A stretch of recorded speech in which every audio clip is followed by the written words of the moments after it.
এটা হচ্ছে একটা স্টে ক্যাট, যেটা আমাদের বাসায় সবসময় খাইতে আসে, যে চলে আসছে খাইতে। কিন্তু কথা হচ্ছে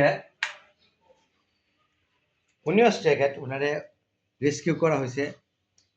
উনি এখন আমাদের বাসায় থাকে। এখন ও আর স্টে ক্যাট না, ও এখন আমাদের বাসার মেম্বার, আমাদের বাসার একটা বাচ্চা। কিন্তু ওনার রাগ বেশি, ওই এত বড়টারে দেখে ফ্যাস ফ্যাস করতেছে।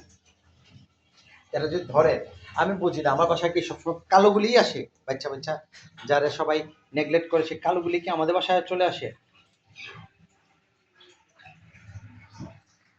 চিতা কিসে? তুমি এত রাগ করতেছো কেন? ও ছোট, ও তো এখানে আসে খায়, তুমি রাগ করতেছো কেন? তোমার খাবার কেউ খাবে?